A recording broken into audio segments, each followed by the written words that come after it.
जगन्नाथ मंदिर अनेक रहस्यों से जुड़ा हुआ है। आइए जगन्नाथ मंदिर की कहानी को जाने। पुरी को देश के 4 धामों में से एक माना जाता है। स्थानीय मान्यता है कि कई वर्ष पूर्व नीलांचल पर्वत पर स्वयं भगवान नीलमाधव जगन्नाथ निवास करते थे। एक दिन राजा इंद्रद्युम्न को रात में भगवान विष्णु ने उनको सपने में दर्शन देकर कहा कि नीलांचल पर्वत की एक गुफा के अंदर मेरी एक प्रतिमा है, जिसे नीलमाधव कहते हैं। एक दिन राजा इंद्रद्युम्न को रात में भगवान विष्णु ने उनको सपने में दर्शन देकर कहा कि नीलांचल पर्वत की एक गुफा के अंदर मेरी एक प्रतिमा है, जिसे नीलमाधव कहते हैं। प्रभु बोले, तुम एक मंदिर बनवाओ और उसमें मेरी यह मूर्ति स्थापित कर दो। नीलांचल पर्वत पर सबर कबीला था, जिसका मुखिया विश्ववसु भगवान नीलमाधव का उपासक था और उसने मूर्ति को गुफा में छुपा कर रखा था। वह गुफा में उसकी पूजा करता था। राजा इंद्रद्युम्न ने अपने सेवक ब्राह्मण विद्याप्ति को मूर्ति लाने का कार्य सौंपा। विद्याप्ति ने मुखिया विश्ववसु की पुत्री से विवाह कर लिया। कुछ दिनों के बाद विद्याप्ति ने अपने ससुर विश्ववसु से भगवान नीलमाधव के दर्शन करने की इच्छा व्यक्त की। पहले तो विश्ववसु ने मना कर दिया, परंतु बाद में बेटी की जिद के कारण हाँ कर दी। विश्ववसु विद्याप्ति की आंख पर पट्टी बांधकर भगवान नीलमाधव के दर्शन कराने ले गया। विद्याप्ति चतुराई करके जाते समय रास्ते में सरसों के दाने गिराता गया और बाद में सरसों के दानों के जरिए गुफा से मूर्ति चुराकर राजा को दे दी। विश्ववसु भगवान नीलमाधव की मूर्ति चोरी होने से बहुत दुखी हुआ।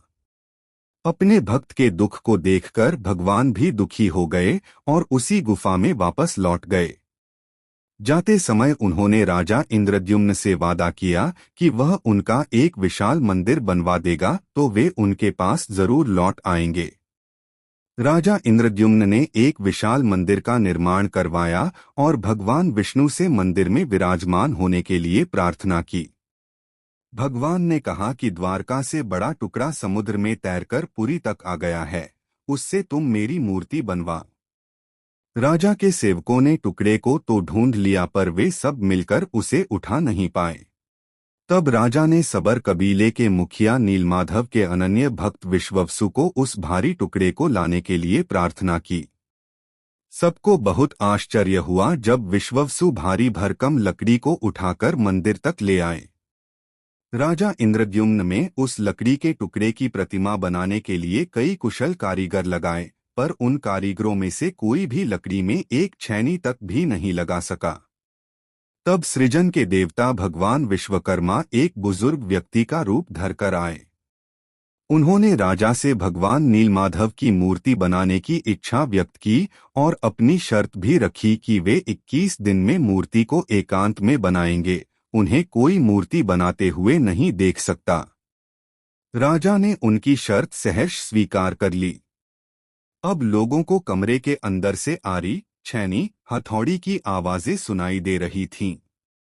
इसी बीच रानी गुंडिचा, जो राजा इंद्रद्युम्न की रानी थी, दरवाजे के पास गई, पर उसे कोई आवाज सुनाई नहीं दी। उसे लगा कि वह बूढ़ा कारीगर मर गया है। उसने घबराकर राजा को इसकी सूचना भिजवाई कि अंदर से किसी प्रकार की कोई आवाज सुनाई नहीं दे रही। राजा इंद्रद्युम्न भी चिंतित हो गए।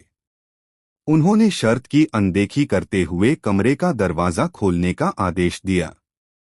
जैसे ही कमरा खोला गया तो बूढ़ा व्यक्ति कहीं दिखाई नहीं दिया और कमरे में 3 अधूरी मूर्तियां प्राप्त हुईं। भगवान नीलमाधव, जगन्नाथ और उनके भाई के छोटे छोटे हाथ बने थे, लेकिन उनकी टांगें नहीं बनी थी और सुभद्रा जी के तो हाथ पांव ही नहीं बने थे। भगवान जगन्नाथ ने उन्हें स्वप्न में दर्शन देकर कहा कि वे अब से काष्ठ की मूर्ति में ही प्रकट होकर भक्तों को दर्शन दिया करेंगे। राजा इंद्रद्युम्न ने इसे भगवान जगन्नाथ की इच्छा मानकर इन अपूर्व प्रतिमाओं को मंदिर में स्थापित कर दिया। इस प्रकार तब से भगवान जगन्नाथ और उनके भाई बहन इसी रूप में भक्तों को दर्शन दे रहे हैं। जय जगन्नाथ महाराज। जय जगन्नाथ महाराज। यदि आपको वीडियो अच्छी लगी तो चैनल को सपोर्ट करें और शेयर करें। धन्यवाद।